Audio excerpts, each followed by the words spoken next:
Сайн байцгаана уу? Өнөөдрийн дугаараар Diary of CEO подкастын бас нэгэн онцгой сонирхолтой дугаарыг таймлан хүргэх гэж байна. Зочин Fondo Right докторийн хувьд зүгээр нэг эмч биш, шинжилгээ ухааны үүднээс хөгжрөлтийг хэрхэн удирдах боломжтой талаар баталсан хүн юм.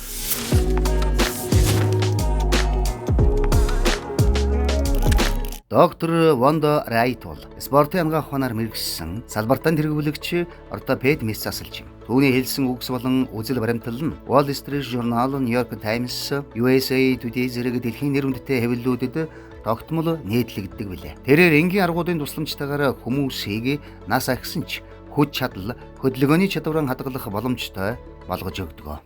Бидний ихэнх нь булчинг зөвхөн фитнест явдаг хүмүүст хамаатай, аль эсвэл гоо үзмжийн асуудал гэж бодож байгаа. Гэтэл орчин үеийн ангаах ухаан тэр дундаа нэрт мэсцэлж доктор Fondo Right-ийн хувьд булчинг огт өөрөөр тодорхойлж байна. Тэрээр булчинг зөвхөн хөдөлгөөний эрхтэн биш, харин бидний биеийн бодисын солилцооны хөдөлгүүр, магадгүй таны насхах тусам зарцуулах хамгийн том эрүүл мэндийн хадгаламж гэж нэрлэж байгаа юм. Тэгвэл булчин яагаад чухал вэ? Та булчингийн цэвэр жингийн талаар ярьлаа. Яг юу хэлээд байгаа юм бэ? Би булчин гэж юу болохыг мэднэ л дээ. Харин өөхгүй булчин гэж яг юу юм бэ? Тийм ээ. Намайг булчингийн цэвэр жин гэж ярихаар хүмүүс өөхгүй булчин, өөхтэй булчин хоёрын ялгаа юу юм бэ гэж гайхдаг. Миний яриад байгаа зүйл бол таны арга ёсны булчингийн мас юм. Бидний биед 3 төрлийн булчин байдаг. Нэгд нь гөлгөр булчин. Энэ нь бидний дотор эрхтнүүдийг бүрдүүлдэг булчин.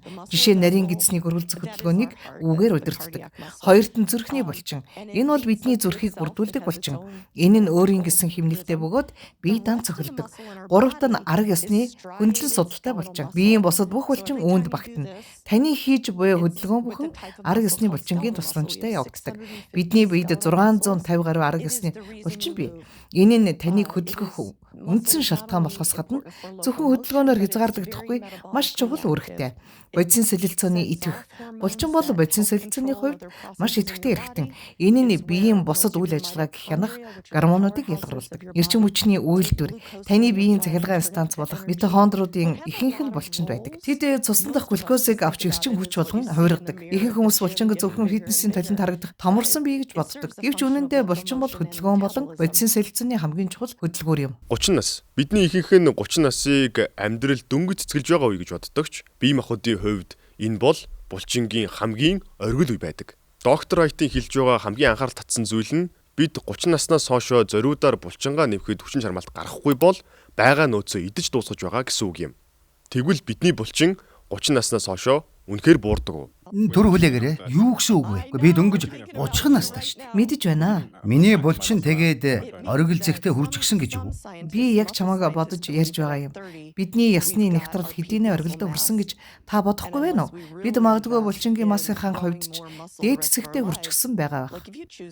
Булчин судлаач зарим эрдэмтдийн үзэж байгаагаар бидний булчингийн масс 30 наснд хамгийн дээд цэгтээ хүрдэг. Хэрв та амьдралынхаа үлдсэн хугацаанд булчингаа нэмэгдүүлэхэд идэвхтэй ажиллахгүй бол жишээ нь хөдөлгөөнгүй амьдралын хэв маягийг сонгол та 30 наснда хамгийн оргил үедээ ирээд цаашдаа тэр нөөцөө зүгээр л хэрэглэж дуусна гэсэн үг. Яс ч юм уу адил. Хэрэг бид ясаа бэхжүүлэхэд анхаарахгүй бол 30 нас хавцаад хамгийн дэд нэгтралдаа хүрдэг. Гэтэл бодит байдал дээр юу болдог вэ? Нийт хүн амын 70% нь хөдөлгөөнгүй амьдарч эрүүл мэндэд эргэж хөрөнгө оруулалт хийдэггүй. Тиймээс би 35-аас 45 насны хоорондох үеийг шийдвэрлэх 10 жил гэж нэрлэдэг. Хэрв та өмнө нь эрүүл мэндийн талаар хизээж бодож байгаагүй бол одоо л хамгийн их анхаарах цаг. Бидэнд биеийн суур үзүүлэлтүүд болон анхны иж бүрэн ерөнхий үзэлгүүд зайлшгүй шаардлагатай. Бидний булчин бол ирээдүйн эрүүл мэндийн хадгаламж. Тэгвэл энэ хадгаламжийг хамгийн хурдан, хамгийн үр дүнтэйгээр зузаатах арга юу вэ? Доктор Right-ийн хэлж байгаагаар бол 30 секундын спринт гэж байгаа. Магадгүй та 30 секунд үү гэж бодож байгаа. Гэхдээ энэ 30 секундын хөдөлгөөн таны биеийн бүх нөөцийг 100% шавхсан хамгийн өндөр эрчимтэй хөдөлгөөн байх ёстой. Спринт буюу огцом хурдтай гүйх, хөдөлж ачаалал авах гэдэг нь та ердөө маш богино хугацаанд өөрийн зүрхний цохилтын дээд хэмжээнд хүртэл, өөрөөр хэлбэл 100% хүчин чармаалтаар ажиллахыг хэлнэ. 30 секундын турш хамаг хүчээрээ маш эрчимтэй хөдөлж дараа нь 2-3 минутын турш амарч биеэ нөхөн сэргэн гэсэн үг. Би танд өөрийнхөө амьдралаас тодорхой жишээ хэлье л да. Миний зүрхний цохилтын суур ачаалал минут тутамд 130 байдаг. Би гүйлтийн замын налууг 4-5 45 градус. Хурдыг нь 4.2 дээр тохируулахад ийм ачаалал авдаг. Энэ бол маш хурдан алхаа бөгөөд 45 минутын турш бараг л гүйх шахуу хурдтай алхдаг гэсэн үг. Энэ бол зүрх судасны суурь ачаалалд маш сайн. Үүнийгээ дуусгаад би хурдаа шууд 11 миль цаг хүртэл огцом нэмдэг. Би тийм ч өндөр хүн биш болохоор үйлдлийн замаас шидэгдэхгүй тулд хамаг хүчээрээ гүйдэг.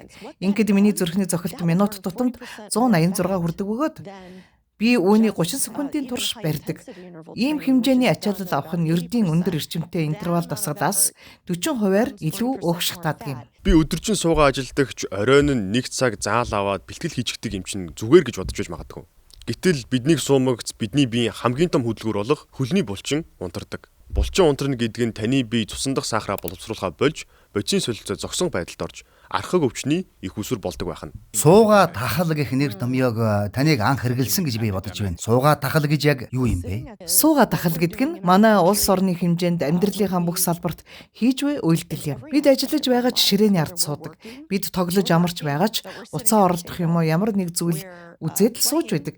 Энэ бол бидний өдрийн 10-аас 14 цагийг ийм байрлалтай өнгөрүүлж буй тэрхүү тахал юм. Үнэн дээр би нэг зүйл бодож байлаа. Хэрвээ техникийн боломж нь байдаг бол энэ 3 цагийн ярилцлагыг бид алхангаа хийх байсан юм.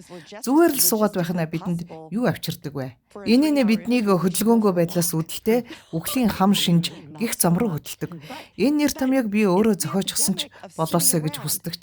Үнэн дээр би биш юм. Миссури дэх Колумбийн их сургуулийн нэгэн профессор энэ нэр томьёог гаргаж ирсэн бөгөөд би амьдралынхаа турш суугаа байснаас болж бидний биед юу тохиолддгийг тайлбарлахдаа карьерийнхаа турш үүнийг ашиглаж ирсэн. Хөдөлгөөнгөө байдлаас үүдэлтэй үхлийн хам шинж гэдэгт бидний нас баралтын шалтгаан болдог 33 төрлийн архаг хууж өвчин багтдаг. Үүн дотор эхний 5 даж агсдаг зүрх судасны өвчин, харвалт, хавдар, тэр байтугай яс хугарал хүртэл багтдаг бөгөөд эдгээр нь бүгд хөдөлгөөнтэй байснаар эргээр шийдэгдэх боломжтой зүйлс юм. Хүмүүс мэддэгч яагаад хийдэггүй вэ? Бид бүхэн юу хийхээ мэддэг. Дасгал хийх ёстой, эрүүл хоол идэх ёстой. Мөн дээрээс нь багс суух ёстой. Гэвч яагаад бидний ихэнх нь үүнийг бодитуулалт болгож чаддаггүй вэ? Магадгүй ганц 2 өдөр хичээж байгаад л яагаад буцаад нөгөө хэм маяг руугаа унаад байгаа юм бол. Доктор Райт үүнийг санхүүгийн маш сонирхолтой нэг ойлголтоор тайлбарлаж байна. Энэ бол цаг хугацааны тасралт. Одоо бүхэл бүтэн хүн гэдэг талаас нь авч үзье. Өнөөдөр хүртэл бидний яриаг сонсоод бүх зүйлийг ойлгосон хүнийг та яаж өөрчилж нөлөөлж чадах вэ? Тэр хүн магадгүй тийм ээ би энэ бүгдийг мэднэ. Энэ хэсгийн ч өмнө сонсч байсан. Тэр ном эсвэл подкастаас үүнийг дуулж байсан гэж хэлж магадгүй. Гэвч ямар нэг шалтгааны улмаас тэр хүн үүнийг бодитоор хэрэгжүүлж чадахгүй байна. Магадгүй ганц өдөр хийж үзээд л буцаад нөгөө ёо тоглоом шиг хуучин хэм маяг руугаа унчихдаг. Ийм хүнд та юу гэж хэлэх вэ? Банкны салбарт цаг хугацааны тасралт гэж нэрлэгддэг нэгэн ойлголт байдаг. Би анх номоо бичиж байхдаа энэ нэр томьёотой таарлцсан. Банкны болон санхүүгийн мэргэжилтнүүд биднийг өдөр бүр баг багаар мөнгө хуримтлуулахыг хүсдэг. Гэвч энэ нь өнөөдөртөө ямар ч таашаал өгдөггүй. Үнэн дээр энэ нь өнөөдрийн хэрэгцээгээ хязгаарлаж байгаа хэрэг боловч ирээдүйн төлөө хийгдэж буй алхам юм. Цаг хугацааны тасралтын гол санаа нь та 30 эсвэл 40 жилийн дараах өөрийгөө буюу 70 настай Стивенийг хэн болохыг мэдэхгүй байгаад оршино. Та тэр хүнийг танихгүй, тэр хүнд санаа тавьдаггүй, бүр тэр хүн ямар байх, хэн болохыг ч төсөөлдөггүй. Харин та өнөөдрийн Стивенийг маш сайн мэднэ. Тийм болохоор та тэр ирээдүйн хүнд биш, харин яг одоогийн энэ залуудаар анхаарал хандуулдаг. Яг үүнээс болоод л банкирууд энгийн иргэдийг мөнгөө хөрөнгө оруулалт болгоход ятгах чаддаггүй. Тийм үү? Ихэнх хүмүүст хоримтлал байдаг шалтгаан нь энэ. Яг энэ зарчим бидний эрүүл мэнд дээр ч мөн адил үйлчилдэг байна. Өнөөдөр та ирээдүйн өөртөө зориулж ямар хөрөнгө оруулалт хийх вэ гэдгийг нэг асуугаарай. Магадгүй лифтний орон чатаар өсөх 30 секунд хамаг хүчээрээ гүйх байж болно. Хамгийн гол нь маргааш гэж хойшлуулахгүй яг одооноос эхлээрэй. Бидний өнөөдрийн дугаар энэ төрөд өндөрлөж байна. Эрүүл мэнд бол зүгээр нэг тохиолдол биш. Бидний өдөр бүр гаргадаг шийдвэр мөн хийж байгаа хөрөнгө оруулалт гэдгийг ойлгож авсан байх гэж найдаж байна. Бидэнтэй хамт байсан танд баярлалаа. Дараагийн дугаараар илүү олон сонирхолтой мэдээллээр иргэн уулзцгаая.